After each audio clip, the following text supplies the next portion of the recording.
Tell you this, man. We'll skip all that, man. One of my favorite memories of all time is me and you and damn Tito. We're recording, and I threw it up. This is like super early, back at the old studio, and I threw it up, and one of the clips started catching fire, and I think we was in a group chat. I was like, "Ooh, what was catching fire?" He was like, "Oh yeah, watch this," and you went in and started trolling.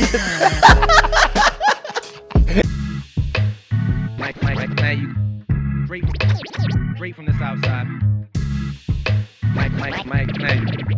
I'm just so happy to be here right now. Real Rap Podcast. No, but I'm still fascinated about the fires because, bro, for all the technology we got, right? The years, the generations it took to figure out if that little stupid cherry seed, when you dry it out, you pour some hot water over it, it's gonna keep you up 4 hours longer. Right? Yeah, coffee beans, computers, mushrooms. These stupid cameras, like mushrooms, all that other good stuff, right? And then a fire breaks out. Yeah, one of the basic elements to life. Crazy. And everything falls to shit. And do you think as a person that was watching it from Chicago, were you like, oh, is this a man-made fire, or was it like just nature at its? It happens so often over there. I think there's super gray area, right? Yeah. Would the fire have started without man?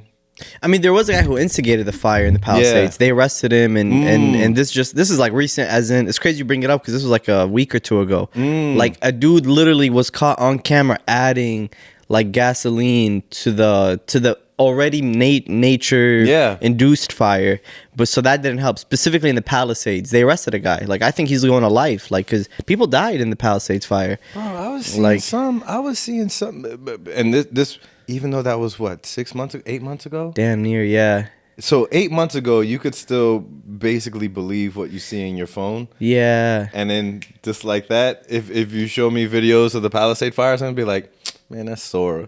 Yeah. Oh, it looks like AI. Yeah. If you weren't there, I saw one where a guy was like in his back. It looked like a nice ass house, and he was in his like kitchen or whatever, looking at his backyard, and the fire was like there. Yeah. Like it's over for you there. Because some people thought because they lived in Cali for so long. I even had a friend who was doing a comedy show that week, and I was like, hey man, I'm not coming. I'm actually gonna leave town. He's like, bro, come on. If fires happen all the time in LA, and I'm like, no, I think this is like a different level of fire though, you know?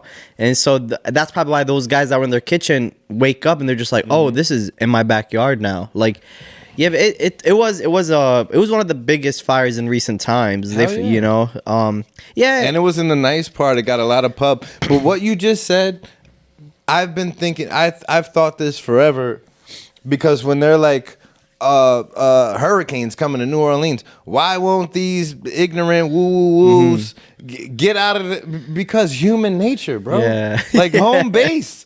You're gonna stay there until shit really hits the fan, and then you're gonna go, oh, I'm on my roof. You know what's interesting about me though is I feel like whenever there's any potential threat, I'm always out of there. Like that, just as the instincts in me is just like the refugee in me kicks in. I'm talking like, about the rest of them. Like my teenager's like, I've been here before. It's not worth the risk. What's that Kings of Comedy joke? If you got up and ran out of here right now without looking at your phone, I'm out of here. I'm out of here. I live here. But white people, I feel they have a different human nature. They're explorers. They're explorers. Without white people, we have not made it to the moon yet. No, that's fair. That is fair. They're always curious. They're curious. Yeah. Arrows, brown people, we're good. Submarine blows up going to the Titanic. All right. Let me pull out my bingo card. Never mind. I forgot about that. Yo, there's so much crazy news that happens that you forget, you know? Yeah.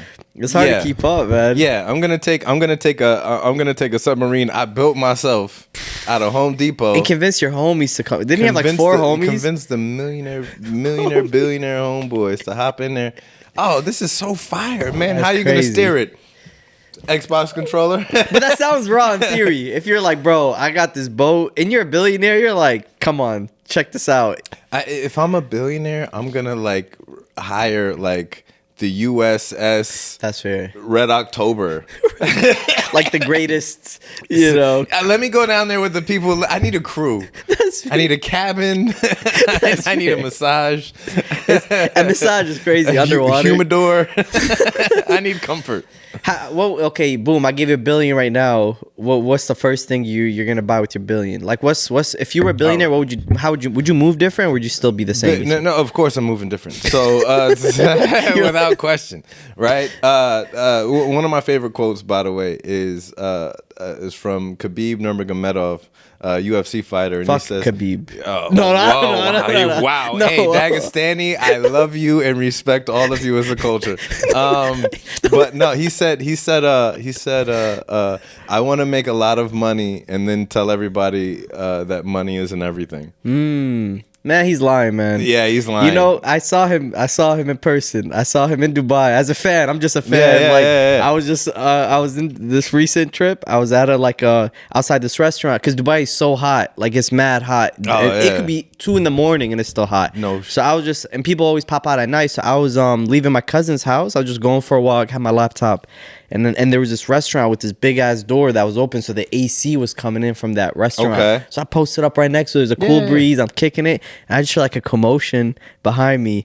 And I turned around and it was like Khabib and 4 other dudes with like crazy wrestling years. Yeah. And then I'm like, I was shocked. I'm like, oh my God, that's Khabib. And he went like this, like, hey, relax, you know? So then I'm waiting because he's like right here, like, you know, behind me. I'm like, oh, I'm going to take a picture with him. I just want to take a picture with him. And I'm waiting. Like 5 minutes go by. He goes, 1 minute, brother. 1 minute, brother. He kept saying that. And then, he finessed you. And then he just walked out. I'm like, Khabib, can I get a picture? He goes, no picture, brother. You know, like, that fuck Khabib. Finessed you. But I get it, though. I get it. I'm just talking about get boys. it to a degree. It was late. It was like 1 a.m. And I think his cousin just lost that day. Because he was in Dubai for a fight. So I think they were going through. I just wanted a picture, though, man. Yeah, of course. But you produce shows, and so I know what happens when you post a show, what that does to your inbox for local community. Now, multiply that by like $1 billion. pi. $1 billion, yeah. And every day. Oh, yeah, 100%. Every single day. That's exhausting. And you could probably accept it to a degree, but then your wife and your kids... You got people running, and your friends are with you, and your friends are with you. And Dubai is different than America, where Dubai it's like illegal to have paparazzi. So I feel like a lot of these people go to Dubai thinking, "Hey, I could kind of cool down over here because everyone's kind of popping, everyone's doing their thing." That's like the mentality, at least. You know, just so they just feel like they could walk freely in Dubai. But you're Khabib. You know what I mean? I love Khabib, bro. He's a big, you know, and I get it though. But the funny thing is, he just says no picture, but they just hops on a Rolls Royce and leaves. Like, I thought he's hell yeah. You know, $1 billion sounds almost like a curse. You think he's a billionaire? Or damn near? I mean, for all intents and purposes. Yeah, I mean, he can get whatever he wants. He's Russian. He's Russian, Muslim. Yeah. Undefeated. Bro, he's swole in person. If it was anybody else, by the way, like if you saw fucking, I don't know, like a different, like, I don't know, some random comedian. Oh my God, you would run up on them. Take him, I don't give a fuck. Yeah. But with him, I couldn't run up on him. When he said no, I was like, understood. Yeah, there's a lot of UFC fighters that are athletes that are in a sport where 2 men enter, 1 man leave, raise your hand on the belt at the end. And then there's certain people who are actual gladiators who are like, I'm gonna murder you, and because we live in 2025, there's somebody that's gonna stop me right before I do. Hopefully for you. Like, especially with that McGregor fight, he wanted to kill him. Yeah, Khabib, his switch is broken. Yeah. He's a murderer that just didn't happen to be born in the Roman Colosseum time. John Jones too. Damn. There's certain people in there that's like. Is there that in comedy where there's certain comedians that just have this like killer instincts, or is it just what's your take on that? Like, you would have to say there are a few, like certain. Who are your favorites, by the way? You could tell it's the ones that literally don't have a filter, where they're almost trying their hardest to keep it from pouring out of them. Because for Richard Pryor to get on stage, he's my favorite, and talk about, I used to walk. He did a it was like a gay. LGBT event, and then just admit it out to everybody. Yeah, I used to blow this dude. Yeah, Brando. Not even Brando, but on his those. way home in Indiana. Like, there used to be an older guy at a house that used to, like, it was high key molestation. Yeah. But I mean, Peoria, Illinois. Yeah. Yeah. But he just said that out loud, and it's like, oh, you're not a comedian. You just know how to make things funny. Otherwise, you cannot keep this stuff inside of you. Fuck. He's one of your favorites. He's all time. Would you say? I put him up there. So I put him up there because you kind of have to. Yeah. I'll say for my personal favorites, there's a guy. So I'll take Tony Roberts. Legend. If I do my Mount Rushmore, it's Tony Roberts, it's Bernie Mac. It's at any given day, I'll take Louis C.K. or Bill Burr. Okay. And right behind there, I take Richard Pryor. Not as much that I can go back and listen to his stuff today and die, because if that was the thing, I'd put in Eddie Murphy. But it's because he changed when hip hop was the hip hop and you don't stop, and then Rakim came by and was like influenced it. And switched and said, "Oh, we're doing it this way from now on." Yeah, and that's the way that it's been since. Really, like at its core. Yeah. Just bars. But you know what's crazy? I'll go back and watch like Live on Sunset. I'll probably watch it once a year, and it's still just as funny. At the core of it is just like, it inspires. I'm like, oh, this is what we can't forget what it's about. You know? There's a guy podcast that I watched, Iranian born, like, businessman, and he talked about how him, and his relatives, his uncle who doesn't speak a lick of English, they would watch Kings of Comedy, and he said his favorite that they would watch it over and over again, and his uncle would always die laughing watching Bernie Mac. Didn't understand a word he was saying, and if you go back and watch Kings of Comedy now, you could see it. He was so emotive, and everything is. Have you ever seen him live, Bernie Mac? No, man, no.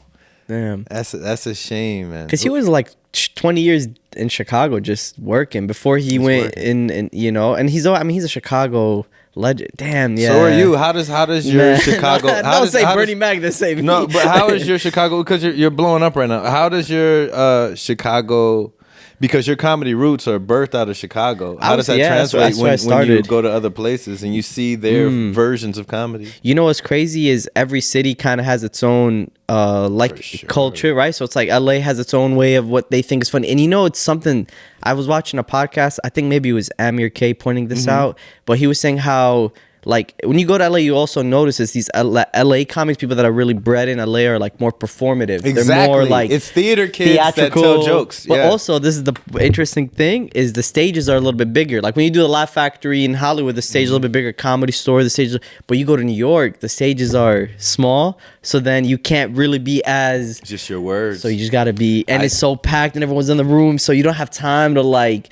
Just at Zanies and saw this New York comic gal, and she was. You get just boom, boom, boom. They're fast. Boom, boom, boom, but you know boom, something boom. though too. Okay, this is my the flaw on the not a flaw. I hear you. We're it's just something breaking off down. that. I'm like, ooh, actually, I gotta perfect this. Is speed up my.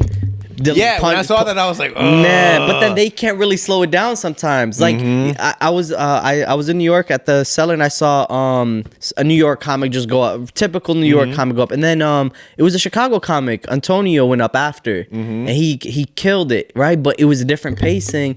I personally appreciate the Chicago pacing, because we could still hit you with the punchline. It's but then, it's blue collar, and it's very aggressive because everybody in Chicago is funny. That's fair. Everyone, yeah. And so you already, your bar isn't, oh, okay, we appreciate it. Some rooms, of course. Yeah. But the bar is like, hey, my uncle's funny. We're funny at work. And I see it because, I still walk around, of course, it's civilian life. And people at my job, there's some funny fuckers. Yeah. Like on their own. Funnier than some of the comics at the open mics. Some of the comics at the open mics. And not only that, Chicago, I feel like when you perform in Chicago, I was even trying to tell this to a comedian that was coming internationally that was doing a tour here. And he just thought, hey, just a show or whatever, but he's new to comedy. So I was like, hey, man, like, we did the San Diego show together. And it was an easy show. It was a fun show. And he was like, man, America is so loud. I'm like, oh, but the Midwest, you got to really work for them. They're blue collar people too. Not only are they funny, but most people are like, working any given job, whether they're truck drivers, whether they're working at a restaurant, whether they're mailmen. The Midwest are just some hardworking people, and so for them to come out to your show because they work hard at their job, if you come and you bullshit them, they'll be like, "Yo, I just paid $30, got a babysitter, and you're over here fucking around. Like you're not even just being funny. You're just like you just think this is a joke. So they kind of you got to work in the Midwest, whether Chicago, Ohio, Indiana, whatever. Definitely have to grind it out, and I've always known Chicago. Everything is the show. Yeah, the audience, the pictures on the wall, the lights, the setup, the whatever. Everything is part of the show, and that I think, and that was before people were clip farming and all that other good stuff. Like I definitely noticed, and I haven't spent a tremendous amount of time in like sat in another city doing comedy repeatedly to see if that how everybody's culture really grinds it out. But for the most part, it seems like people go up there, all right, here's my time, I'm gonna do my set, LA, New York, whatever, Atlanta, but Chicago, they're gonna get up there, it's like, all right, let me talk about this room. Let me talk about your tone. Let me talk about how y'all was with the last comic. Show. That's such a good way to point it out. And this is the icebreaker. And especially if the show's ass. That's why. If you're on the show and mothers are bombing right and left, and you're like, I gotta reset the room. And that was how Bernie Mac got his first break. That's so true. Yeah, that was the whole thing. He went and he said, I'm not afraid of you guys, because he read the energy of the room. And everybody had bombed. And he was like, this is on HBO.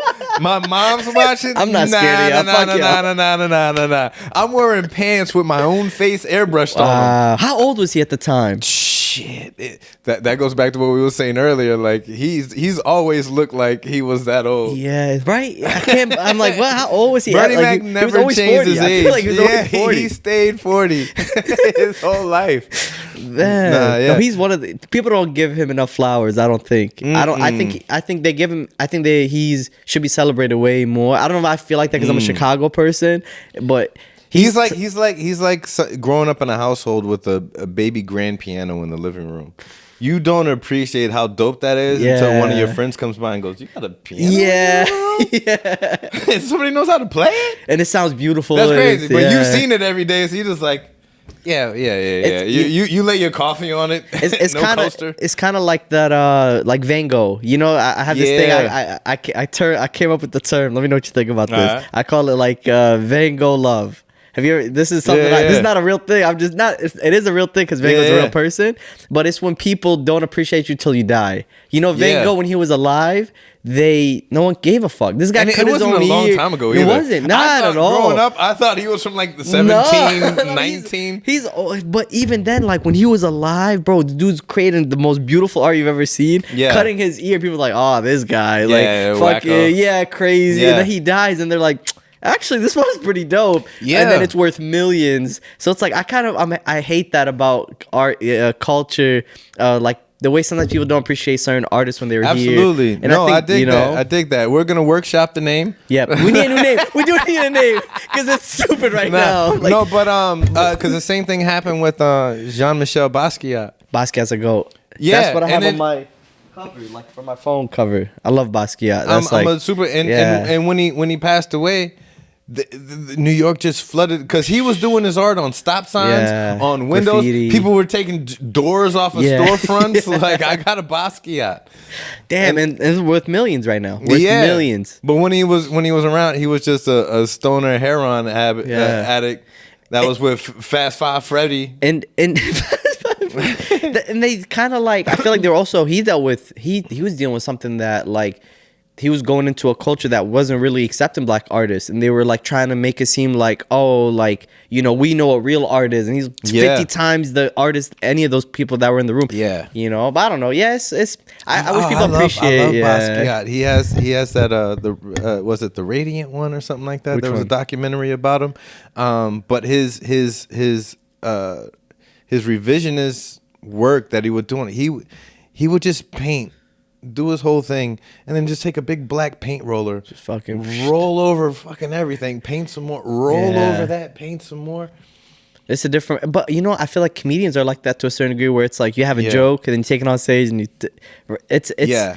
I don't know. That's I also feel like I wish people kind of knew more of the process that comedians kind of go through. I think nowadays they just open Instagram, they just see a comedian with like a crowd work clip, and they're like, Yeah. "Oh, this is all it is." And it's like, do you feel like as a comedian, since you've started now, the audience expects you to do crowd work? Let's say, do you feel like that tides have changed to a certain degree, or I think the beauty of it, ladies and gentlemen, boys and girls, children of all ages, we are back. Another episode of the Real Rap Podcast. I do not know what episode we're on. It's somewhere in the 70s. Returning guest. oh, it's true, that's The true. guy, Let's go. man. He was here in the old stew, but How many years ago was that? It's got to be Three? two and a half, Three? three. Wow. Yeah. You were one of the early I love episodes. that. That was a fun time. I still get likes and views from the clip that we put out. I don't know. It's got a few 100,000 views for the Lit. clip where we was talking about, what was it, Aquafina or something like that? Something, yeah. I just opened up my phone and I'm like, I got another like on that? Okay, fair enough. But yeah, we're already in our conversation. We'll get right back to it. Thanks for having me back, by the way. Absolutely.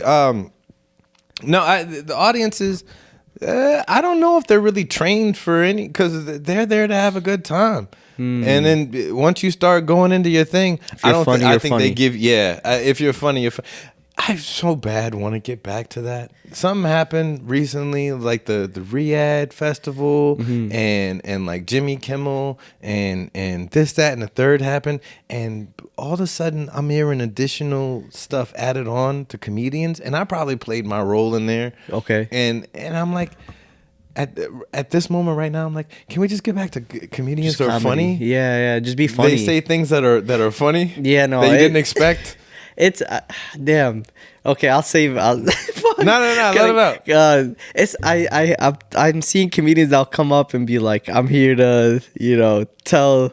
But I have a responsibility to do. I'm like, bro, just tell a joke. Oh my God, you're talking about somebody for real. That's why you hesitated. I'm like, bro. I can't wait till the cameras go off. I want to know who it is. It's a couple. It's a lot. I'm like, yo, just be funny. Like, of course you have responsibility. Of course we're all like, but also don't forget to be funny. Like, not everything is so serious. I feel like, damn. But this also, it's hard to balance. It's a very delicate thing to balance, where you don't want to be out of touch with what's going on, but you know, like, and I'm aware of what's going on, and we speak about what's going on, and that's our job, and make funny where we can. But also, like, don't forget that the core of it is, if you're a comedian, you just be funny. Like, I think I'll see comedians go on stage and be like, I'm just gonna go up there, and like Richard Pryor told the truth. He sure did, but he made it funny as fuck too.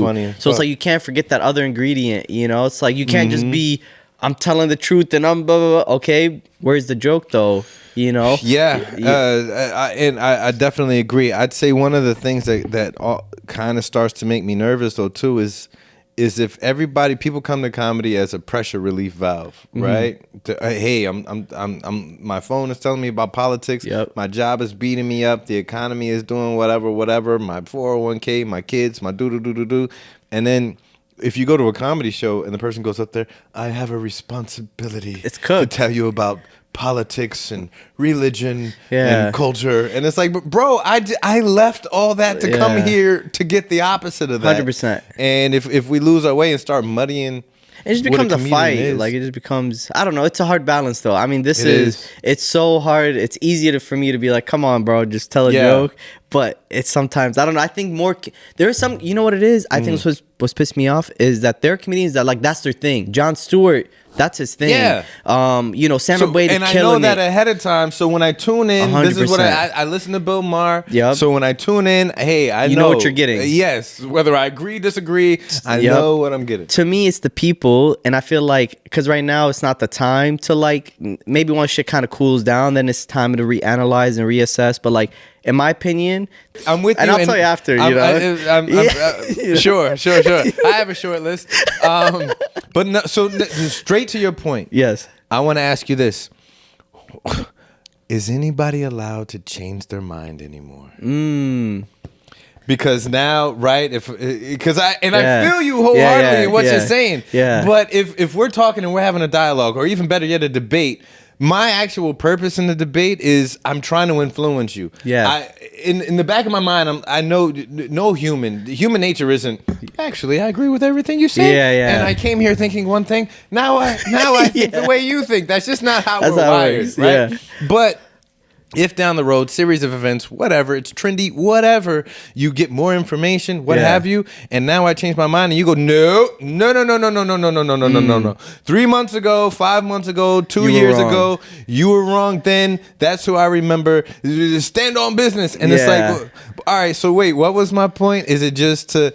And I'm not coming at you. No, of course. I'm just saying because I'm wired the same way too. Yeah, damn. Well, I think the intention and the honesty, and I think like, hey, some things I say yesterday could be 100% wrong, and then I look back. I used to think girls were yucky. Yeah. You're not Wait, allowed. You're not allowed in the treehouse. So you're allowed growth, and I think we should forgive, and I think we should allow space for dialogue. But it's like I'm just tired of people that are like just milking. Like I feel like there's some people that don't want to see us to like, how do I say it? Like they want to see us keep getting oppressed because they're milking off this like they're making money off the oppression. So it's like if you were to like let's say your whole thing is you're trying to I don't know, like make coffee free. This is gonna be such a terrible metaphor, but let's just say your whole thing is like, hey, I'm gonna do this, and so that's my whole brand is I want everyone to get free coffee. Right. That's my whole thing.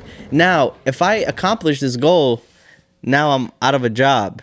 You know what I mean? Now it's the police. And so The police ultimately should be working themselves out of a job. they should. Their goal shouldn't be arresting people, and their goal should be making the community safe. Their Yeah. goal should be so it's like I'm noticing some of these people, they don't really wanna. They're like police. Yeah. They're police officers. Yeah. That's a great way to put it. And Yeah. They don't really wanna. They're not really doing it for the greater good. They're just doing it to propel them into the next. Sure. I don't know. It's a hard balance, though. It is a hard balance because then it goes back to what you were saying about Khabib, where for you that was Yeah. the first time you ever saw Khabib Yeah. in person. Yeah. Fan, I was followed his such a- career. Yup. He's stellar, once in a generation of Yeah. talent. Let me get a The photo. Muhammad Ali of our generation. And he You know? finessed you. Yeah. Walked right out the door.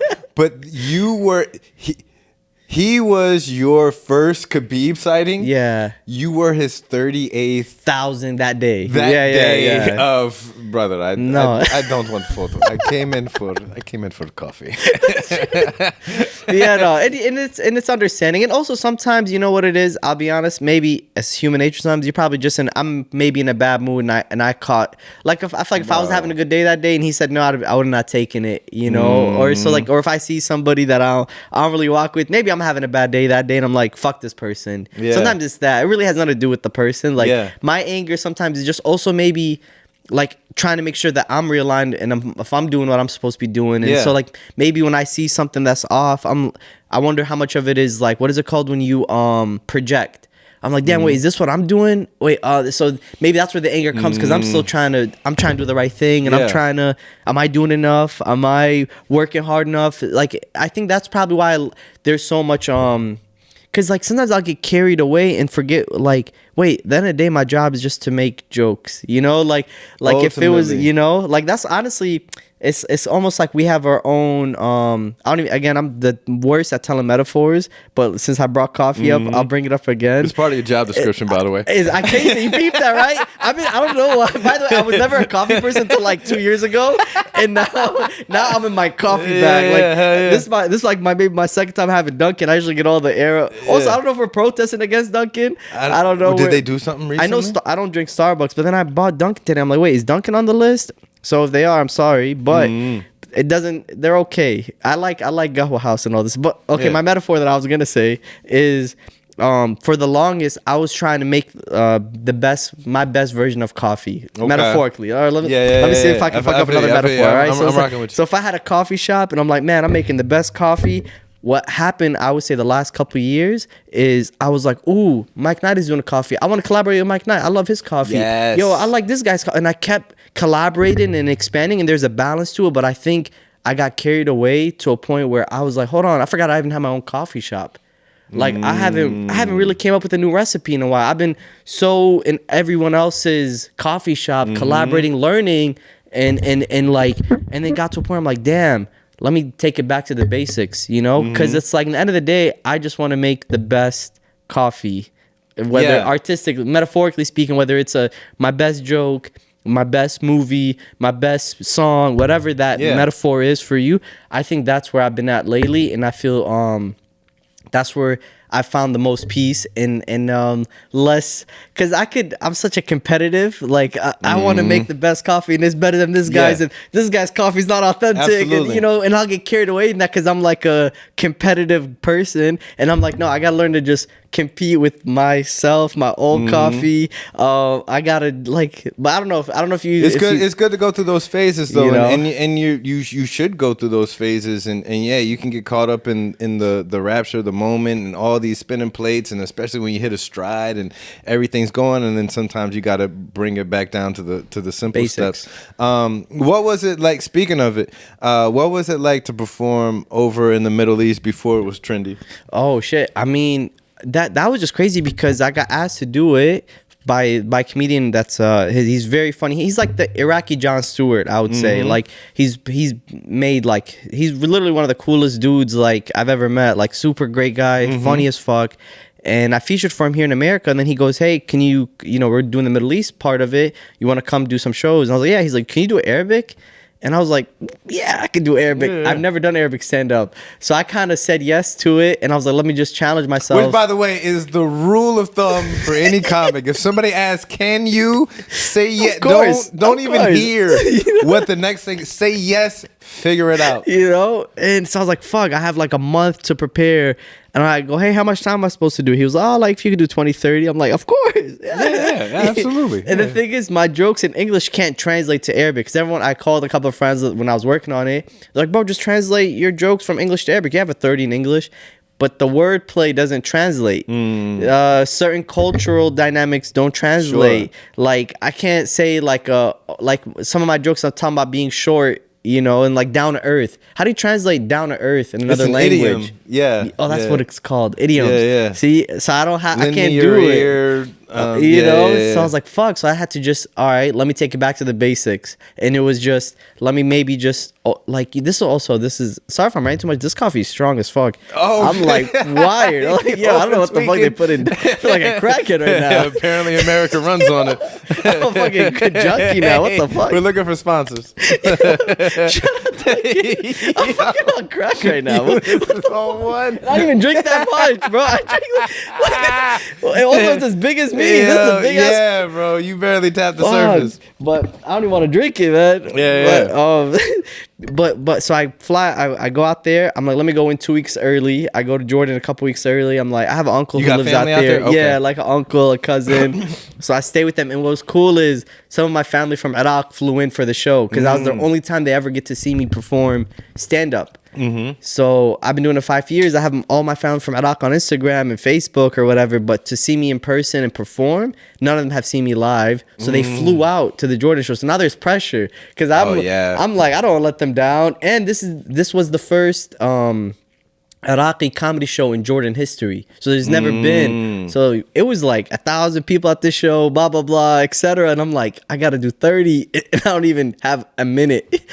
Wow. So I was like, all right, let me just talk about who I kind of just took it back to the basics. Let me just be honest. Let me be present. Let me really just like tell just tell them how I feel. Sure. And I think indirectly I could still be, if I'm being myself, I'll be funny.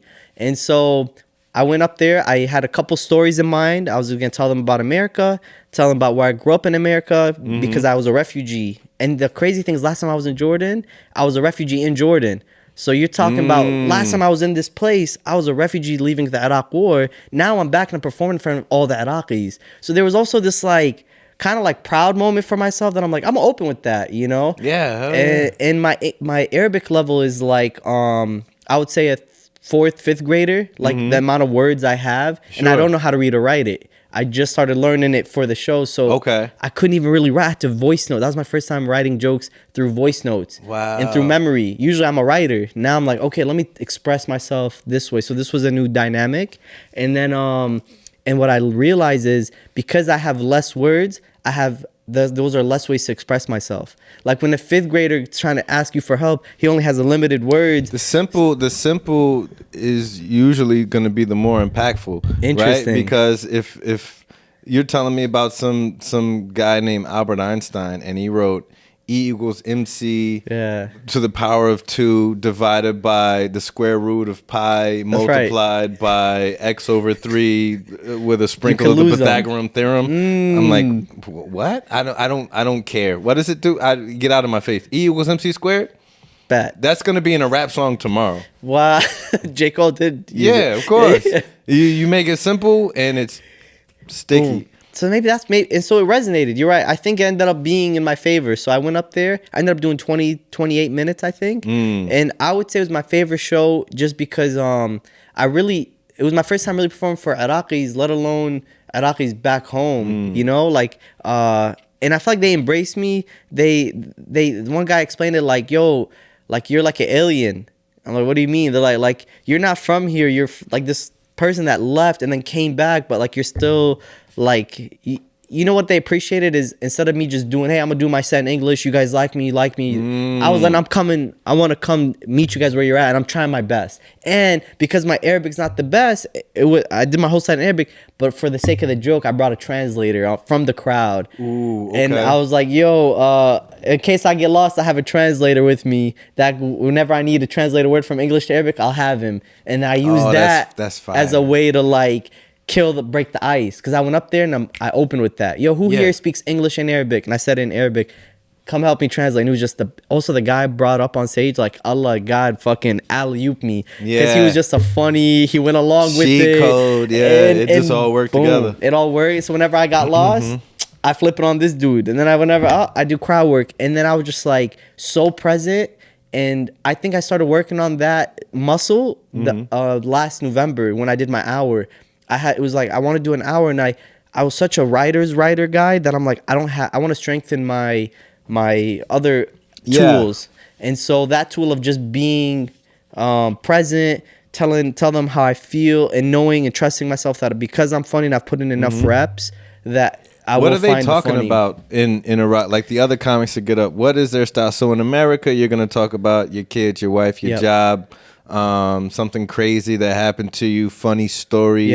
You're gonna tell a joke where you're taking them this way, switch it over that way, or whatever. What are they talking about over there? Government, religion. So you politics? Can't talk about the King of Jordan when you were there. You can't talk about the politics, similar to the Riyadh Comedy Fest. Sure. And so there are rules in most Arab countries. But is there even any tongue in cheek? Because people are gonna try and get away with a metaphor or a simile, and so I'll tell you. Okay, you want to hear it? There is actual government, I don't want to say spies, but government people that work for the government that the second you go out of line, they arrest you right on the spot. So like in the show, before the show started, they arrested somebody for having meta glasses. They're like, yo, you don't, and when I'm performing, like on the left side of the stage where the curtains are, there's like 3 suited people. I'll show you the videos. Like, so people thought they were our security. Like when I posted like a vlog, there was all these dudes in suits. No, those are like government. Like, yo, you go out of line, you're arrested. You could be, you know what I mean? So, and before I went on stage, hey, perform your set for us. What is your jokes again? And I'm like, well, I'm doing crowd work. Tell us how it would go. So I have to perform. Like, now you're good to perform. You know? And all of a sudden your passport goes missing? Bro, and I'm dumb. My dumb ass is I be so ADHD with it. I'm like, what if I accidentally I say something, you know? And then I'm like, now I'm in jail, you know, for no reason. So there was that in the backdrop, but that's why I'm like, I knew, you know, the things I wanted to talk about, which was like Philistine, which was, let's say, my family, which was Jordan in general, just observations I peeped, like, that was all cool. They're like, hey, don't talk about the king, don't talk about this. You're good. But what's their style over there? Like, what are they talking about? So is it still in the, because we have a head start in America with comedy. So time. Are they still in the take my wife, please? No, you know where we're at is there is not even a word for stand-up comedy. So usually I study the greats, and then I learn. There was nobody I'm gonna watch this. Yeah. There was none. I was like, this was the first of its kind. Like people still in Iraq right now as we speak, they don't have a word for stand-up comedy. Think about that. Like in the culture, in the language, there's not a word for it. So what's the humor? It's me, you, and the guys. We're at whatever. We're eating. And we're all just chopping it up. What are we joking about? So they came. because that the headliner, he's like I said, like the Jon Stewart of Iraq. So Yeah. he has a political desk joke Oh, show. I'm not talking about the show. I'm Oh. talking about it's just me. We're Oh, just in kicking it. Iraq. We're just boys at a restaurant eating. What are we? It's dirty sex jokes. Yeah. Fucking, you know. Do we talk about politics? Oh, then? everything. Iraqis, they joke about everything, even religion. One on one, Iraqis are some of the funniest people. Matter of fact, in my own family, I'm not even the funniest. Matter of fact, my family doesn't even think I'm funny. You talk to my family, they're I like, get it. what? Psh, Yeah, you're yeah. the comedian. Yeah. It should be Uncle so and so. It should be our grandpa. Right. So Iraqis in general are funny, and they kind of have that Chicago culture where they're like, why is the guy on stage telling jokes? We're all so Iraq has that. I think what they find funny, I'll tell you, this is what's tricky. If it's a conservative Iraqi audience, right? Like if you're performing for an Iraqi audience, they might laugh deep down, but they're not gonna show it because they're like, it's culturally inappropriate. And Mike Nyson with me, if I laugh, he's gonna judge me. They have that. But when you walk out the show, like, yo, that one joke you had about, you know, the sex joke, favorite, and you're like, what? You didn't laugh. Yeah. But now if you let them know that, like if the vibes are more chill and they're younger crowd and they're not conservative, oh, bro, anything flies. Like they just have to when it comes to stand up comedy, I think they just have to like they just have to see it more. I mean, this was that audience, that was everybody's first time seeing stand up comedy live. Wow. That like you asked them before the show, hey, whatever, like they didn't even, again, it's so new as a theory. And probably I thought sparked something. There was probably somebody in there whose like literal life probably changed and was Inshallah, like, oh, that'd be sick. if they're doing it, I didn't even know this was an option. yeah. You know? So they're just like, they didn't know how to explain it. I didn't know how to explain it to them. And I'm gonna go back again in 6 months and do my own show in Jordan. Like I'm about to book it and kind of tap in with the people that did rock with me after the show. And I think it's gonna be moving forward, something that I'll do once a year where I have to go to the Middle East and just tap into the culture, the market there, because it's really such an open, like can you name me 5 Iraqi comedians? You know, like let alone from Baghdad, let alone that speak Arabic that could perform in it. So I'm like, bro, you know what's sad is even if my set, let's say, wasn't whatever, like now that's the standard. Like if that's what comedy is. I saw Younis do it. It's pretty sad that there's no. Let me ask you this. You know? So if you don't know, you've never been to America, right? You just think America. Yeah. Nebraska, Atlanta, New York, New Jersey, LA, it's all just America. And it's like, no, all those places are very different. They all have very different vibes, you know, Midwest, East Coast, down south. Yeah. And not even like just down south, because Texas and Florida, those are 2 completely different vibes. Big and time. in the West Coast, forget about it. California, you're going to hit 3 different cultures in one state. Yep. Right? But so for a typical American, me being one of them, right? I hear Iraq, Iran, Saudi Arabia, UAE, Jordan, right? And I'm like, it's the Middle East. Yeah. Right? What are the different vibes out there between the places? Because I know that, and it's ancient land. Yeah, it's history. There's a lot of history. It's historic land that affects every single corner of planet Earth. Has been influenced by the Middle East. But can you give a breakdown? Like if I was going over there, he was like, all right, like if you're coming over here first time, hey, where should we go? Well, here's the Cali vibe. SoCal, NorCal, Texas vibe's gonna be like this. Okay. Midwest, Chicago's gonna be like that. New York, boo boo boo. Okay, I would say like I think Dubai. I was in Dubai. It reminded me of like a clean LA. It's just LA vibes in Dubai, because especially if we go during the winter time, because it's really hot during the summer, but like it's just fancy. Everyone's there for like shopping, and it was very surface. Not to just take away their whole culture, but you know, LA is like a surface ass city. Like when you think Chicago, Amman was pretty similar to Chicago vibes. I don't know. People from Amman might be like, "What are you talking about?" But like it was very down to earth people. It was just regular day-to-day people just trying to make their best to make ends meet, and they're there for a good time. They're very respectful, just good people. Iraq is tricky. Last time I was there in person was like 2016, and the thing is, it's they've just been like right now it's getting a lot better. Like from what I've heard, like if you go now, it's like a whole different Iraq. Like I have to I have to go, but I just can't go right now because when I was working with the headliner in the Middle East, so he's banned from Iraq because of his show. So he overthrew like a government or two. Like he's a big, yeah, like yeah, you know what I mean. So it's like he's a political like he's next level with the shit. So he's banned from there. Like if he was to go there, they would kill him. There's always death threats, blah blah blah. And because I worked with him to a certain degree, like they were telling me, hey, like just chill because right now it's like election season. Because I was supposed to go and I want to go, but they're like, hey, just wait till shit dies down a little bit and like so. It's very turbulent times in Iraq. Like it's very like there is the young generation who wants to make something happen. They're finally like we finally for the first time ever, Iraqis are like all kind of there's like a community online for us, like where we're all kind of like aware when things happen, you know. But the Middle East in general is just the sad part of it. The sad part of it, in my opinion, is there's so many foreign interest and so many foreign's like governments trying to always take what belongs to the Arab people.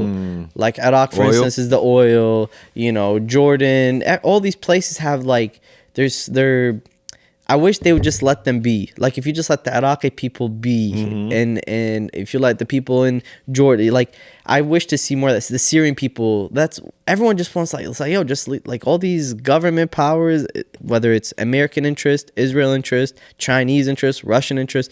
There's always so much pulling, so many strings being pulled from so many different sides that it gets so confusing. Like and as somebody who's in America, who also has a whole different mentality and how I view politics and how I view my life, it sometimes doesn't connect well with them over there. Like, I'll tell you the truth. For instance, the Palestine issue is a very big issue here, right? And I talk about it, I have jokes about it, but some of the Iraqi audiences didn't, like, they were kind of cheering on Israel when they were bombing Iran.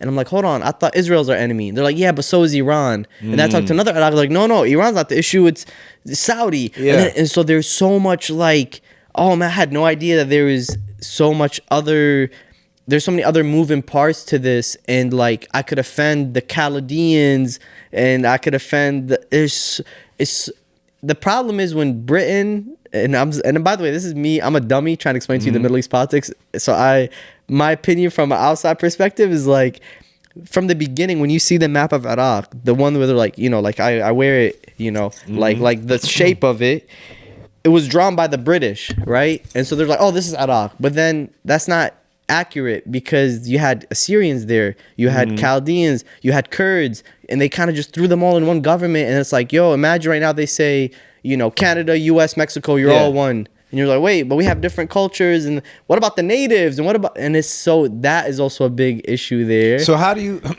and this is the eternal question. And from my perspective, nobody has the answer. Yeah. And it just, so you have, you could take it now today to Chicago politics, right? How y'all in a gang 1 block away from each other? Yeah. Y'all really beefing? You on this street and they on that street and that's 1 street away? All right, so now you start to rewind the tape. Okay, so these are 2 branches of 2 gangs that used to be 2 whole gangs. Yeah. That used to be 1 gang under 1 leader with a directive and like, then the like government got involved. Then the government got involved, took him out while he was sleeping. And so now things start to branch off to the point now where if I'm a young person and I just happen to be born on this side of whatever that Chicago street border is, which means I'm automatically co-signed to now imagine this. your uncle is a big person in that organization, you know, in that gang. Exactly. Now shit So, is, and you go, well, how did all this start? I don't know. I don't got time for all that, bro. All I know is that guy on the other side of the street doesn't rock don't with like you. me, and I don't like him. Yeah. And it's too late for all that right now. That's how I feel. That's not even 100 years when it comes to, you know, you're taking it back. And now to the imagine 60s, multiple so it's 80 wars years. too, like full blown. I mean, with Chicago, there is full blown, like it's literally full blown wars. So how many people? Wasn't there a year where just as many people in Chicago died as they did in the Iraq War? There was like, what was it like? This Isn't that where the name Yeah. Chirac comes from? Something like that. I don't know. That's the was like the a comment. day. That's the comment. But pick a time. Yeah. We don't have to just take it to gang culture. There was the outfit with Al Capone and them that was doing 100%. 100%. There was I've read some books like the like Chinatown area. They used to get down. They used to get down. get down. They call it the Windy City. Why? Not just because the breeze. You know what I mean? Like this place is filthy, and I love it with all my Yeah. heart. It's my favorite place of all time. But pick any anywhere, any era, any place. It's gonna be but to the point now, like just when you're saying, if you have a room full of 10 Iraqis, Yeah. they're all gonna have a different finger and a different. They're gonna be doing the Yeah. Spider-Man meme 100%. on what the problem is. Right now, if we start talking about the No Kings, or if we start talking about Buddy that got, And imagine all that, and then we're just comedians. Like I didn't even go to school for this. I don't even speak the language like that for me to. No. And so that's why earlier my point is like, damn. Sometimes it's like, hold on, my job is to make these people laugh, tell them my story, try to hopefully help and tell the truth where I can. But like, it's so. It's a tightrope that is very and there's no, like, at least for me, I don't really have a lot of people that I'm like, well, this is how so and so did it in Iraq. This is how this that's a blessing though. Yeah, almost. it's fun because you get to create. It's pressure. It's it's a blessing. and in the end of the day, it's like also like for instance, Lebanon, which we forgot, just throw another Arab country, like their culture, they like kind of like if you're a Lebanese comedian, there's culture there with comedians. They have so many comedians that are coming out from Lebanon, and the audience themselves appreciate comedy and they know what it is. They come out, they have a good time. There's also a learning curve for the audience in the Middle East, for like Iraqis, for where they're like, wait, we're new to this whole room, so like, how are we supposed to behave as audience members? How are we supposed to is this where we clap? Okay, this is where we're clapping. Like there's also like they don't know. It's like, wait, is this guy saying statements? Did he just say his grandma's a whore? Because I had a joke about like saying my grandma's work, which doesn't whoa, like might not work are over these there, statements? right? I'm like, bro, this is just a joke. Like my grandma's not a whore, you know what I mean? But like there's so much moving plays, and then now come look at the Iraqis in America, and it's like, yo, how do I tap in with these people here? Like how do I get involved in the community more? Like when it comes to the Iraqis here, because I didn't grow up around Iraqis. I didn't grow up around like people. Like I was born there, left because of the war. I came to America. I was like 6, 7. Okay, that's the meme that they were saying. I was telling you, I don't know. That was so whack. But but I was 6 or 7 years old when I came.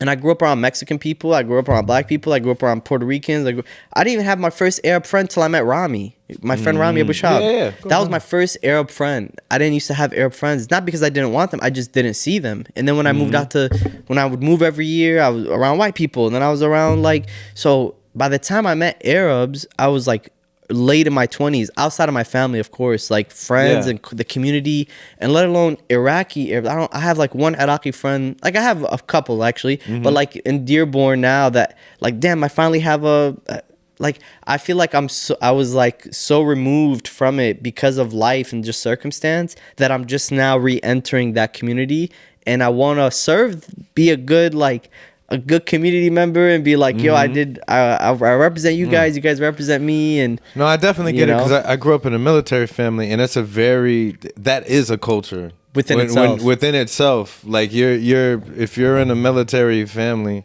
especially if you're overseas, but for them, you're only gonna really rock out with other military families. Kids. And so by the time I was out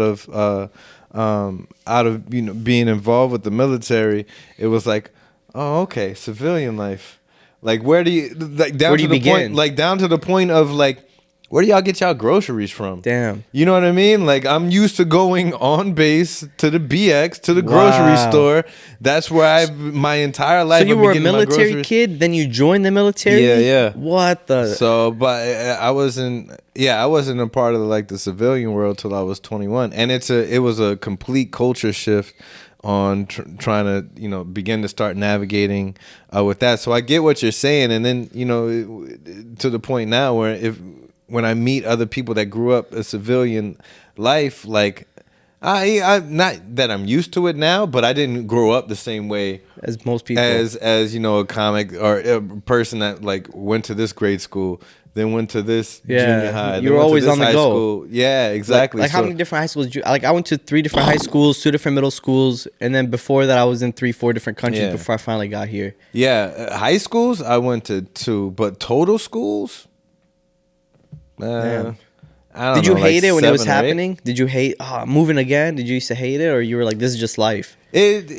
Yeah, at first, like the very first time you get ripped away from your friends, the worst. It's devastating. Yeah. Like, you know, I was like a little kid. I was probably in like 1st, 2nd grade, and then that probably developed something in me. But Yeah. then, you know, over time, it's like that's just the way it goes. And it was, you know, the pre-internet, so it was like goodbye. It was like That's it. You're not seeing them again. Goodbye. Yeah, especially You if you're know? going to a different state. Like, yeah. or a different country. Yeah, you're which is cooked. crazy though, because sometimes I will bump into somebody from a different country just out and about, and I'm like, really? What are you doing What? here? Yeah, it's a small ass world. They're here to but- kill you. Like, Yeah, we've been tracking your movements.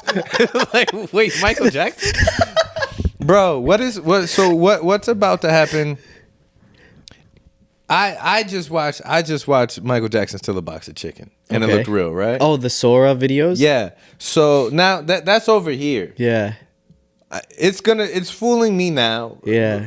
Not Michael Jackson or Elvis or nothing like that, because I know. Yeah. But if I'm a young kid or an old person, you're fooling me. But what about these other places that don't have this? So you're in whatever country that's Yeah. already on knife's edge politically Yeah. and civil unrest. And a fake news article and then, thing and comes then all out. of a sudden some jackass 13-year-old or some jackass FBI agent from over here does the Sora thing with your government official doing whatever crazy with whoever, Yeah. and then sends it out amongst your people, and you cannot tell the difference.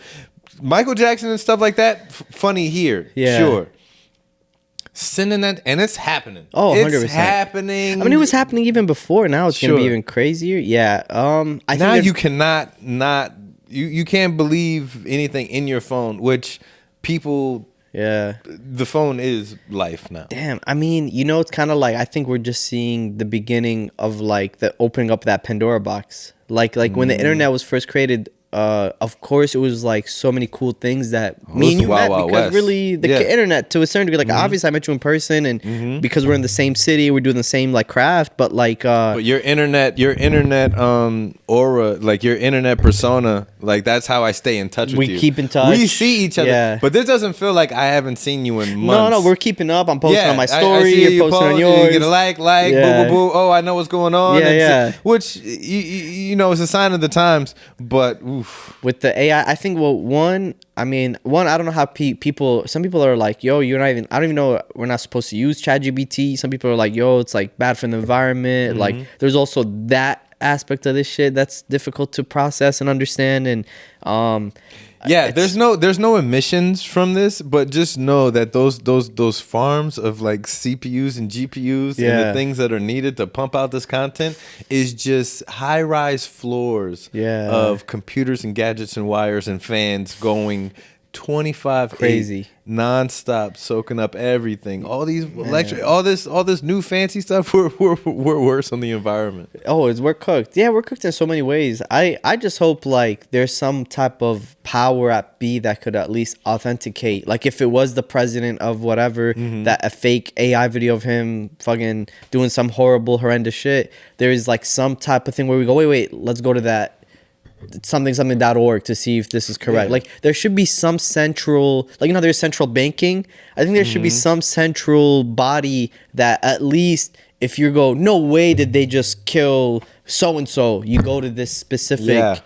you know, like almost like a Face ID protection. Sure. There should be. It's almost like when the car was first invented, bro. It was just motherfuckers were just going crazy and they crashed. And like, oh, let's add a seatbelt. Oh, they going crazy. Hey, let's add red lights. Yo, so I think there has to be parameters that are set in place. I don't know how the hell to go about it. I'm just a dummy, you know. But like, Yeah. there should be some type of thing that could But the checks and trolling, balance. level, and the ability for. I think I saw right before you got here. I think I saw President of the United States on his and I'm citing this as a source, but you can't believe anything on his anymore. actual but page. on his actual page, because they have the No Kings, Yeah. whatchamacallit, and he was in like a plane, And he dropped just shit. dropped doo doo on it. That's which is funny. That's crazy. That he could Like just, the president is doing you know that. he's out of his mind, so nothing surprises you about this guy. But to be able to The fact that he's do trolling that, is crazy. The fact that a president, the president is trolling, the fact that he's just like everybody else on the internet. which I think maybe that's what he noticed is like, oh, for me to take over and like be this ruthless conqueror, whatever he's trying to do, he's like, oh, I'm gonna play this game. I'm meeting you at your place. Oh, everyone's trying to clown me online. All right, I'm gonna do it too. Like, But he's just crazy, for me, I'll push back on that just to say you're making it sound like he's digressing from being the president. He Yeah. was that guy always. and then became the president. He's not presidential. When has he ever been presidential? He was a real estate dude that mixed around with the mob, Crazy. grew up with cash, TV show guy, entertainer that said wild and crazy Yeah. stuff from the giddy up from the 70s. Yeah. And then he just happened to become the president. But he's not every other president prior to him was presidential. Who was your favorite president tier. of all time? They all got scandalized, Yeah, bro. right? Like, Yeah, there's something. it's like, what can you say? I can't put because none of them. Can I tell you something interesting that I Yeah. noticed about culture is since when are politicians cool? Like I thought we're supposed to hate politicians. The run up to getting into the job, Yeah. you have to elevate your coolness. Once you're nobody guy. likes the boss. Yeah. Nobody likes the CEO of anything. Yeah, like I don't like that people are fans of like certain politicians. They're like, wait, since when are like we Yeah. vouching for these guys? Like I thought Well, he's a personality, which he's not the first to do that. Ronald Reagan was That's fair. a former actor. Yeah. And I'm pretty sure there was another one that was like a well-known former actor. I can't think of his name, but he was a personality ahead of time. And then I'm just now getting to the end of finishing Arnold Schwarzenegger's biography, and he kind of laid it out too. he was like governor for He some was time. the governor, bro. That dude is story. He was is a governor of a top 10 world economy. The state of top five. California, Top five, maybe. top 5. Wow. The state of California is up there with other countries. Yeah, that's true. They're how much money they have. He was the the economy. CEO of a multi-billion-dollar. Yeah, people sleep on Arnold, huh? Like He lived 3 once in a lifetimes in one and he married lifetime. a Kennedy, or am I tweaking? Married a Kennedy, Yeah. and had a baby with the maid. Wow, what a guy! And he was strong as fuck.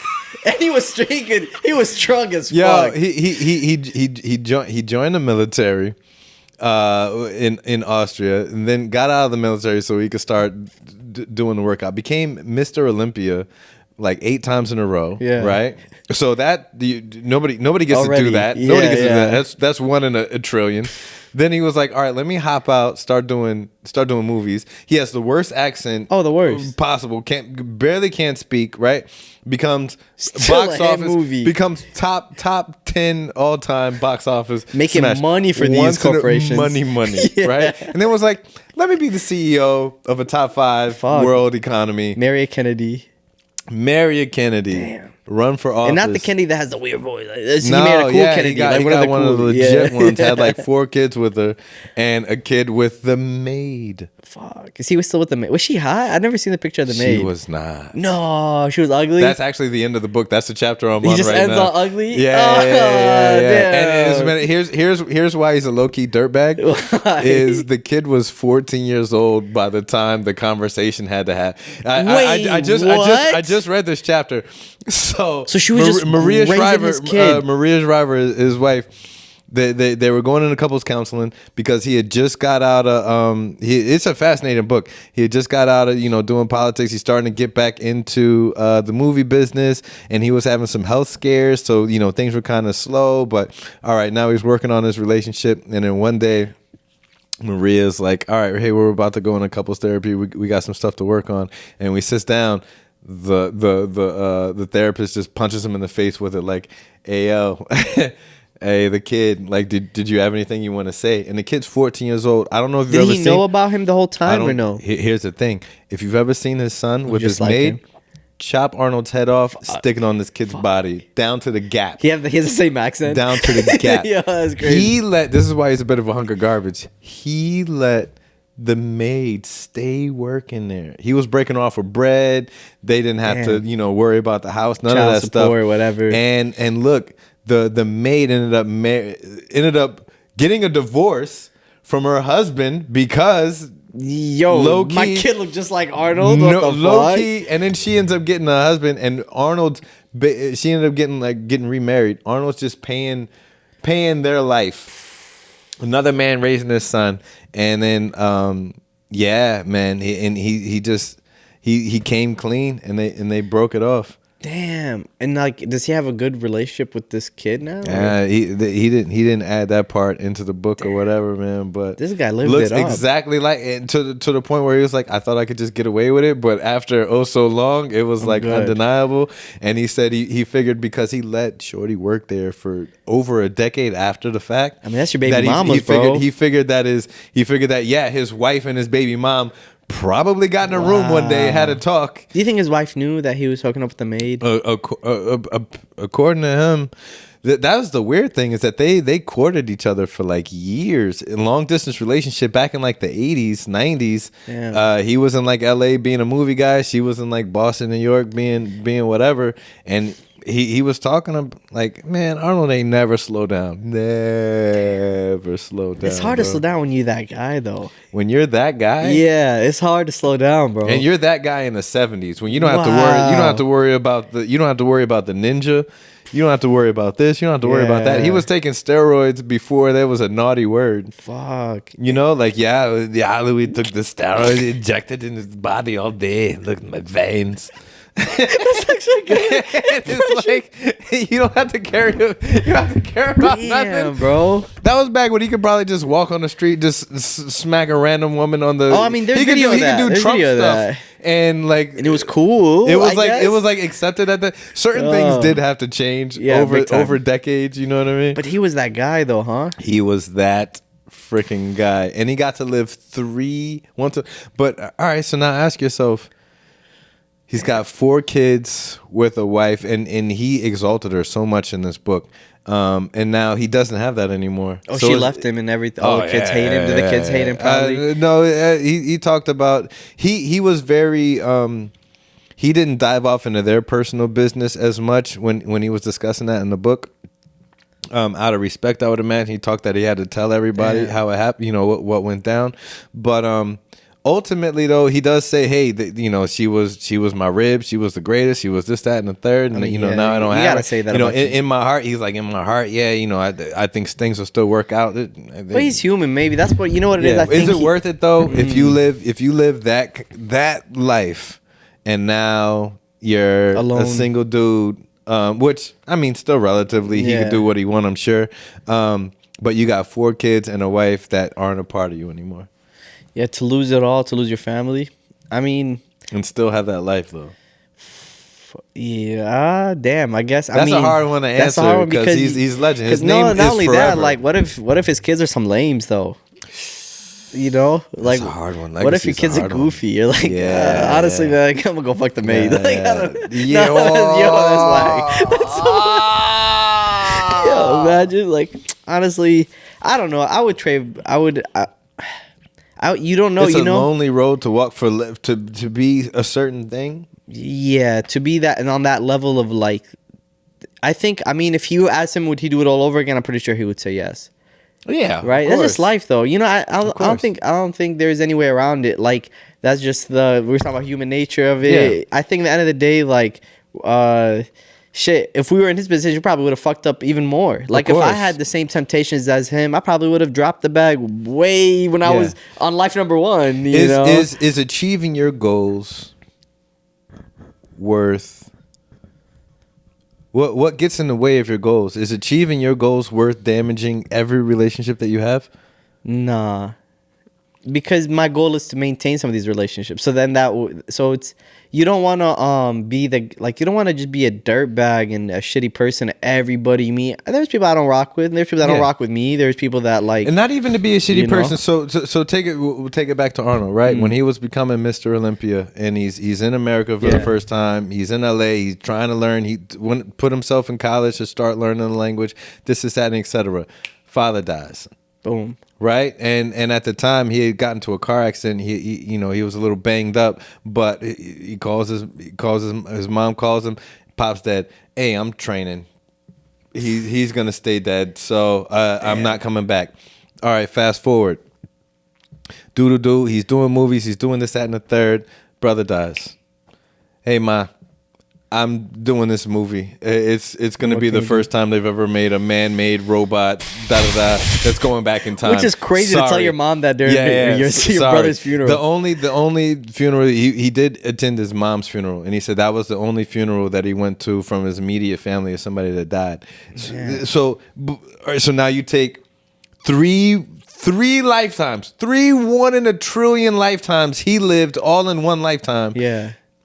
Father died. I can't stop what I'm doing. I'm on the grind for real. I have a goal. Your brother died. I can't stop what I'm doing. I'm on the grind for real. By the time his mom died, he was already old Arnold. Yeah. So it was like, all right, we're going to pop out. His mom, by the way, his mother passed away going to visit his father's grave. Damn. Yeah, that's why you got birthday. That's why you got to stop hanging out with the dead, man. That shit's contagious, bro. They got their arms open. Hey, we're bored over here. You don't come by that often. Yo, that's so funny. I'm sorry. Why don't you? Yo, that's the most dirtbag thing to say. Yo, maybe I'm just kidding. It's this Dunkin' coffee, bro. I swear I don't know what they put in this coffee. It's like Dunkin'. It runs on Savage. I should have been visiting the grave, man. Like, you should have been talking shit, man. Like, but damn, no, it sucks. Damn. Yeah. I mean, shit. Who is it? Jeff Bezos? What did he have to? His wife left him for a Subway sandwich technician. But he's a cornball too, though. That's the thing. He's all these dudes that feel like now they got money. It's like women respect me. It's like that's not what they. And he's probably cheating on her and all this shit. I don't know. I feel like. Damn, bro. He was putting in 70 hours a week. So whoever he was around ended up being his real thing. If his girl, bless her heart, was at the thing, I'm just, what's the fine line? What does that tell you, though? What is it? Where does it, what is it? When you see these stories, how does it make you feel? Do you go like, what comes to mind when you see these stories? Does it kind of hurt you wanting to reach a certain level? Because I see a through line, right? And there are certain people I don't wish to attain. And I'm just not going to.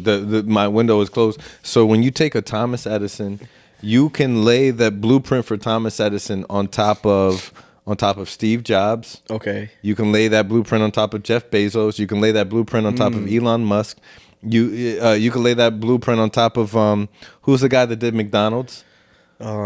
McDonald's. The McDonald's guy. They made the movie about the guy that came and like took McDonald's. Franchised it. You can lay and they're sociopaths. Yeah. You have to be in that industry, right? Like if you're selling burgers, to achieve those certain goals. Because what I see, what all those guys have in common. Zuckerberg's one of those guys too. What all these guys have in common is they're not necessarily the genius that invents everything. They're gonna invent a large portion of it, but they're more so gonna just ride other people they're like visionaries. Workhorses.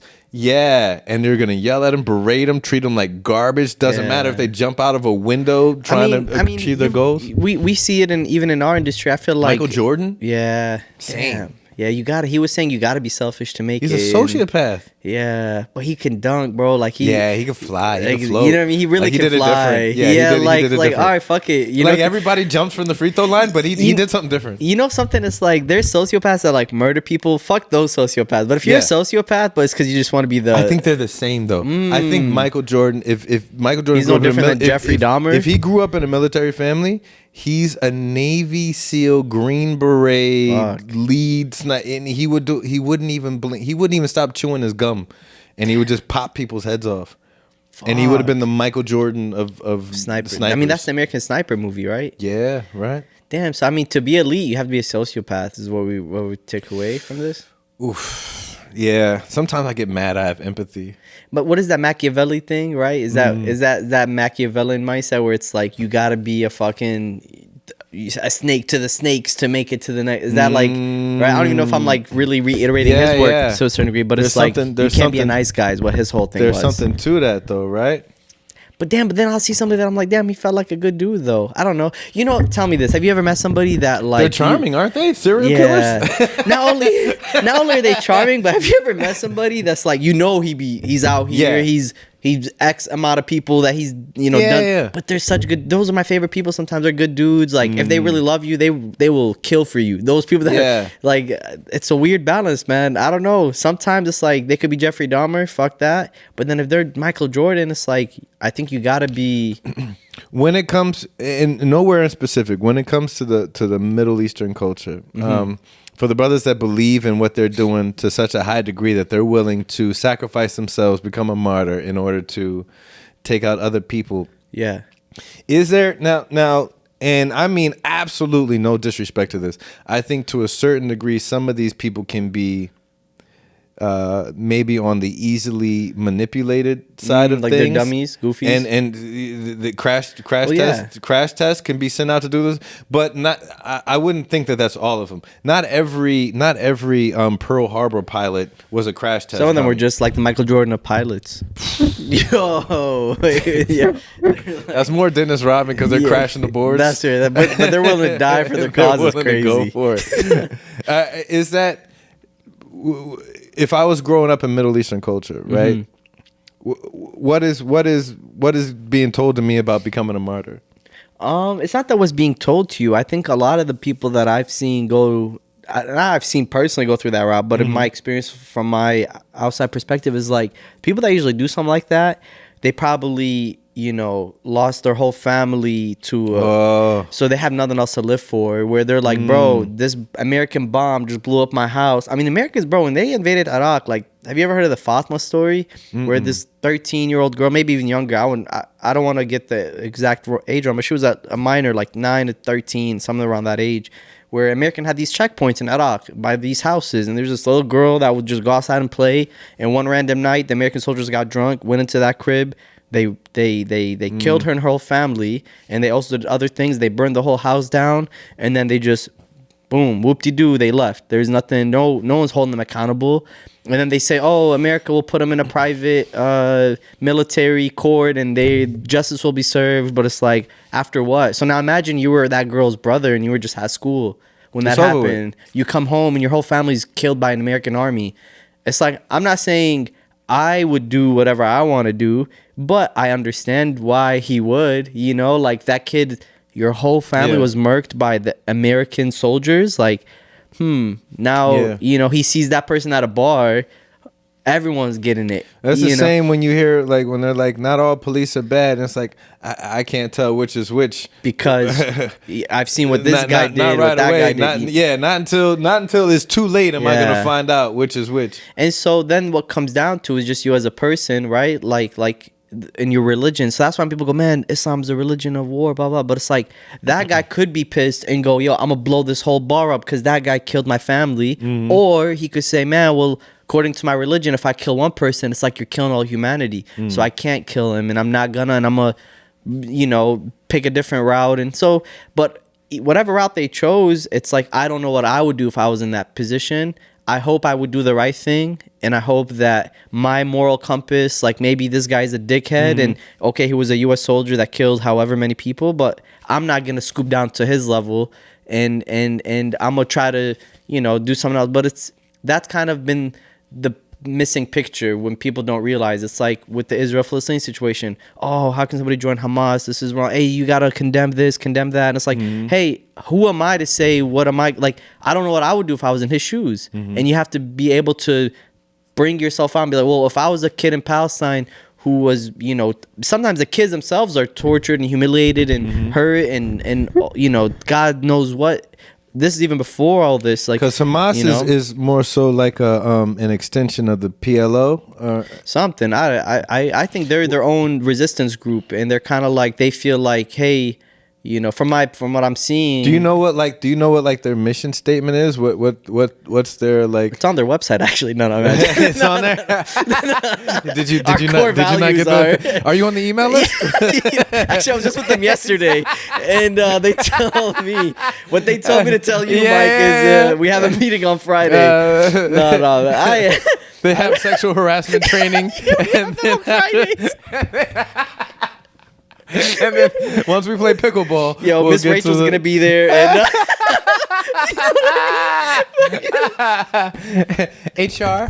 You know? Yeah. So I think it's man, you know, I just been smoking a lot, man. Yeah, that's been a big solution for me. That's been a big solution. It's been like I really don't know what else to do anymore, and I'm not. There's a protest every 3 days. Yeah, no, and you know what's crazy, when we're on the road too, I happen to get to that city as the protest is happening, and then the same protesters go to the show. So they're like, "Oh, you were just at the protest." Like it's like the same. Like it's just one big. It's been one big. I mean, now they're saying there's a ceasefire, but I'm like, I don't see Israel stopping. You know, they're still killing people. They're still dropping bombs. They're still, you know, they released I don't know how many Palestinian hostages. It's like 20 something. And then they kidnapped another from West Bank, and and it's like, man, you can, yeah.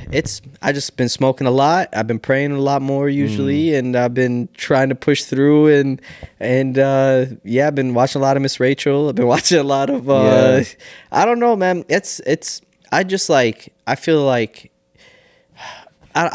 damn, yeah, I don't know. It hurts a little bit more for me because I'm like, damn, as an Iraqi, it's like we lost 1 million in the Iraq war, and it's like every Iraqi you meet knows somebody that died in the war. You know, whether it's their cousin, their dad, their mom, their uncle, like everyone lost it. And it's just like, bro, the thing that's really sad, honestly, like the Iraq war was almost 20 years ago now, and it's like the impact that it has on my life to this day is still, like, people don't talk about the Iraq war, but the impact that did to just me as an individual still impacts me to this day. So it's like, okay, even when there is going to be a ceasefire completely, and matter of fact, we free Palestine, and we're, inshallah, that happens, well, people gotta remember, it's like, damn, there's also another, like, bro, there's so many years of you can't bring back, you know, a cousin, a brother, like, it's like, okay, you stop bombing us today, but the impact of what they did is already horrendous. You know, there's a recent study that I read that even the soil of that land has memories.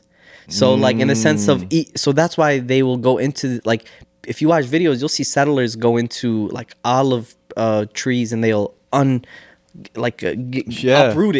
the whole olive tree and destroy the actual land, because the soil itself has culture in it and history. And so when you plant a seed in that land that's been there for thousands of years, like, they're not just trying to kill the people, they're trying to fuck up the soil. Like, you know how, like, it's next level of what they're doing, and they're doing it not on accident. They know what that damage does to the people, because if you now take away their food, you're also taking a big part of their culture away. You're also taking away a big part of who they are. No, of course. You know, that's everything. That's you that's one of the few things you have to have in order to live.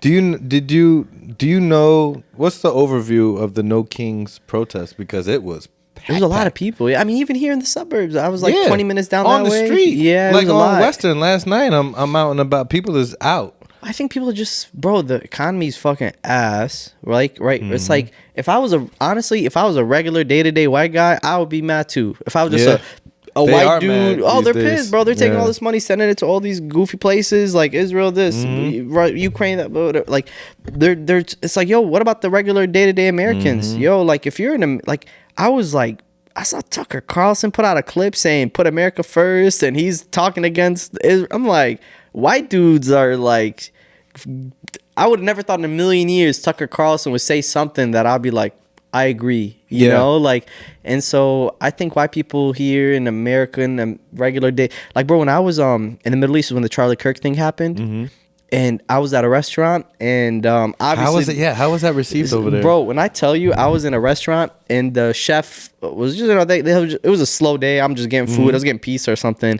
and the guy comes up. He's like a Filipino dude that lives in Dubai.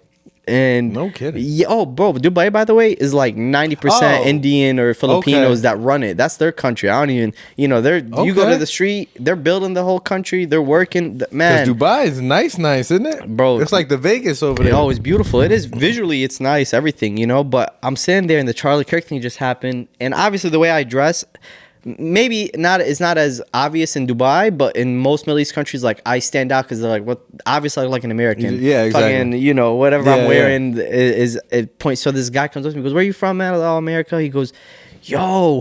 He goes, "They're just killing people over there. What's up with that?" I'm like, "What do you mean?" He goes, like, and he shows me that's why I found out about Charlie Kirk. He was like, "Did you see this?" And I was just like, "What the? Wait, this is what just That's happened?" crazy, right. And he goes, "Yeah, man, that's like normal for you guys, right? Like everyone has guns in America, right?" And I'm like, "Damn, like honestly, when you step back, you're like, dude, America is pretty dangerous. Like when I walk around in America, I'm always kind of like, like certain cities, certain parts of America, like I'm like, I don't feel 100% safe. Like there's a lot of places where I genuinely don't feel safe. Like you go to certain places in Texas with with certain places in anywhere in America. That isn't, like there's more safety in other countries. Like when I was in Dubai, you could be walking at 4 a.m. and nothing would happen to you. Like that's just the culture there is safer. There's no guns. There's no like obviously there's crime everywhere, but like Sure. it's more like chill. So it's like America's been, I don't know. I mean, bro, we see it. I don't know. We go on the road like. I hear it more and more lately, and it's probably just my feed, which obviously I'm influenced by, but more and more. Because right now America's got a few black eyes and we're not looking so hot on the block. But when I start to hear, and I need to do even more due diligence on this, but when I start to hear like Canada doesn't have freedom of speech, truly. Yeah. I'm like, whoa, what? They're right 100%. there. Nobody even cares about them. Like what? When I start to hear England, the United Kingdom doesn't have you get freedom of arrested speech, for some truly. things. Yeah. And I'm like, wait, what? And you truly take it for granted what it really means to be able to say whatever you want, whenever. You might lose your Big job, time. might get punched in your face, somebody might pull out on you, Yeah. and you could lose it all. But that's what makes it Game over. dangerous. That's what makes the Charlie that's- Kirk thing sad and dangerous, Sure. because it's like if they could kill a white guy in broad daylight at a college, it's like what does that message send to the rest of the world? It's like if you can't even speak your mind in America without getting shot in the head. Yeah. Well, bro, that's not like that's not normal If branding. you're black in America, That's the speaking, standard, you yeah. know, But if it's a white dude and they're doing this, like what the fuck they gonna do to me, you, etc. Like they're really sending a bit, like whatever they're doing, whoever is in charge, like they're fucking. That's why the No Kings thing, I believe, is as big as it is because whatever messages these upper elite, whatever people are sending, it's like the day-to-day people are like, hold on, this is bad for everyone. This is we can't have this in our. For me, when I hit when it comes to Trump in general, he is A1 top shelf marketer because he was a businessman, right? But not only that, he does something that if you can get somebody emotional, you can manipulate them Big time. And as long as people are still emotionally invested in what he's saying, even to the point where they're against him, to a degree, he's winning. Yeah. Because if when he's I'm gonna run for president, he said it back in like 1980 something to Oprah Winfrey. Nobody cared, and nothing happened. Yeah. As soon as he said it this time, that first time he ran, people were like, Counting him the out. fire guy, Yeah. and then they gave him free pub for the next 8 months. They were just like, this goofy said he's gonna run for president, And and won. gave him free commercials nonstop. Damn. And everybody else was paying millions to try and get on Billions, TV yeah. when people were just talking about, and it's like, if he's getting you to an emotional level, which if you're passionate about, politics, America, I can't hold you for that. Yeah. But if just hearing his name, Yeah. especially if you're a guy, I can only speak from a man's perspective. If you hear his name and you're automatically emotionally invested to what you're, he's got you. Yeah. You're He's- cooked. He cooked. won. He's got you right here. He's leading you around because your argument's gonna fall to pieces. Yeah, it's like you're coming down to his level. You lost. Yeah, once we're human beings. Once the Yeah. chemicals in your brain start to pump in, I'm angry, I'm upset, I'm passionate. But then there's a lot of people that like love this guy no matter what. That's another crazy. I mean, he won because there was a decent amount of people that literally the majority technically voted for him, and so it's like. But you know what I realized is I don't think they thought he was gonna do what he's doing now. Yeah, it feels like he's like on some vengeance. Like I know I'm not the first one to say this, but everybody that loves Trump isn't racist. But everybody that's racist loves Trump, which is another thing that really scares me is that right now, I was talking to one of my guys about this. Right now, at some point in time, whether I believe it, you believe it, this is just my perception, is that at some point in time, over the course of the last decade or so, they messed around and made heterosexual white men the minority. Because they were getting it from every angle, every culture, every sex, every LGBT was shitting on them. Like, and it was funny though. They were it coming was at hilarious. They were cutting. The world's in the palm of your hand. Stop complaining. And it's to the point now where once you create a minority, you make them the underdog, and you give them something to fight for. Yeah. And they're fighting. And now on now in my feed, and I don't know how it's in my feed, is overt, charming racism. Not tongue in cheek, not sneaky. No, I mean, straight. I'm saying like my phone is feeding me like a guy going, ninja, everybody in this room, you're all, on those little just a clip. Everybody look at you dirty little ninja. And it's 4 black kids laughing at how this guy is absurdly over the top racist. You got Nick Fuentes, who charming he's from out dude. here, this kid. Yeah. One of the high schools I went to, I think he went to the same high school. Bro, and he's charming, well spoken, and he'll tell you he's a racist, and then he's gonna talk like every other podcaster. And if you're not savvy, and it's feeding me. It's one. My phone is like, hey, I want you to take a look at this. I'm like, why are you even here? No, I don't want to. I don't want to see it. Right? But if I'm a regular white boy and I start listening to it, I'm like, hey, I know he's racist, but he's making some good points. And now I'm in the thing. Damn, and then they're doing that with bringing that back of the Sora videos, like Martin Luther King being in the octagon with what I'm like seeing certain things. I'm like, yo, this is I like have a dream that I'll never have to work and I can live off the government. And now I just got done watching Nick. I'm a young white boy. I just got done watching Nick Fuentes. Boom, and then I go over to this Martin Luther King video meme of him going, I'm living off of welfare, and then whatever my dad's saying at the dinner table. And then they see a black person, and then now all that, whether directly or indirectly, is now going to impact. And then I turn on the thing, and my phone's now shoving me like a random black person saying, "Stop stealing this and that." And then the president goes and says some crazy shit on top, like the president of where you live is going, also fuck you as well. It's like you're like, what the movie Higher Learning nailed it when they showed Remy.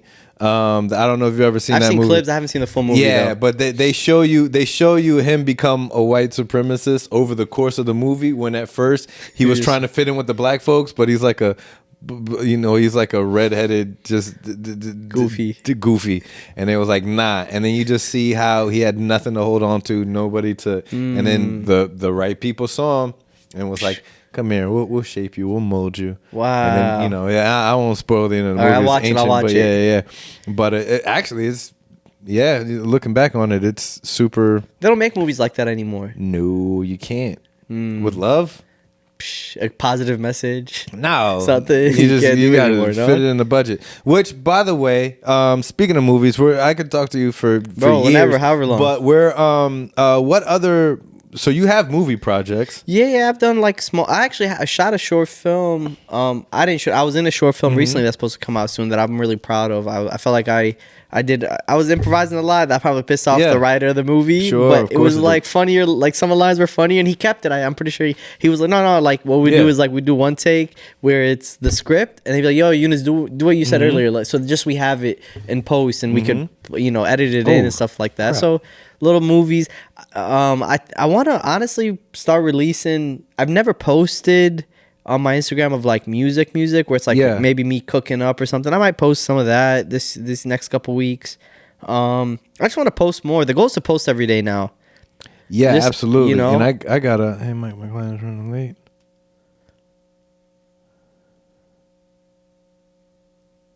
What time is it, by the way?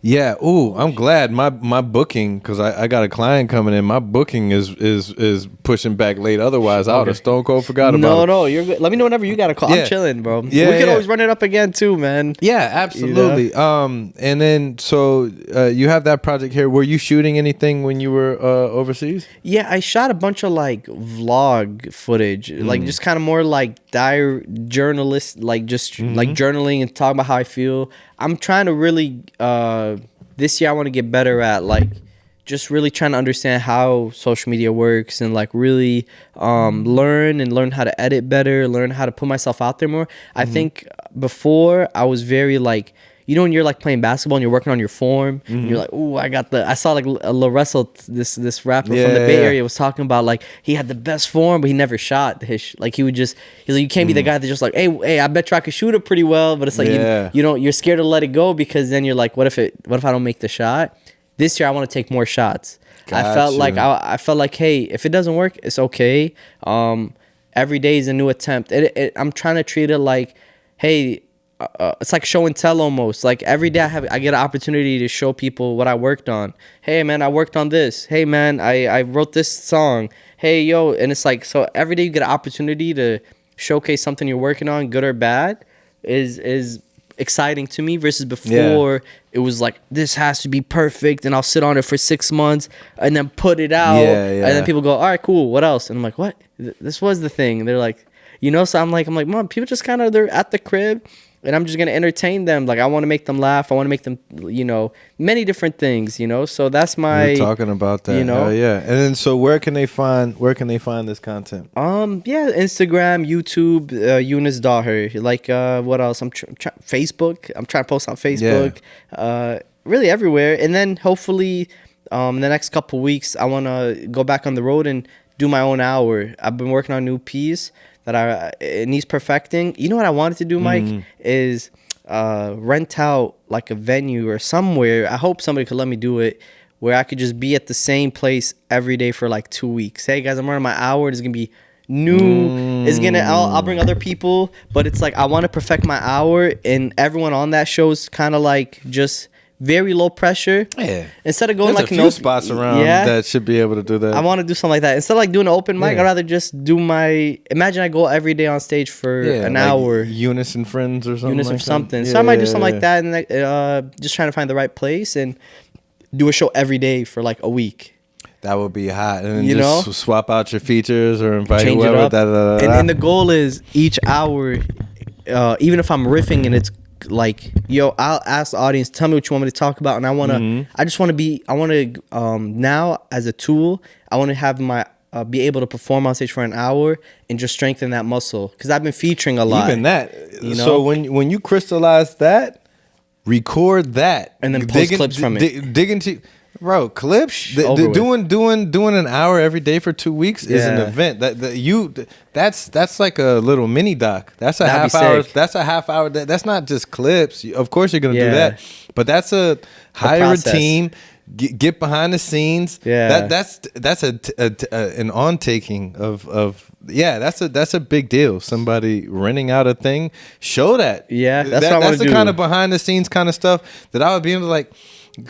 People make their name off of that kind of stuff. Like, maybe, who's that guy that did comedy every day for like 5 years? Or, all that, all that 1001 Nights, whatever. Yeah, whatever. Did that, yeah. So I want to do that. That's what I want to do. Yeah, record that. You're at a level now where you might as well just go ahead and get a team. Yeah, stop. You don't need to do the day-to-day, the editing. Just break somebody off. I gotta level up. Level up for sure. Thank you, man. Yeah, absolutely. So you guys heard it here first, man. Younis popped out before his phone number changes. Can't get a hold of him no more.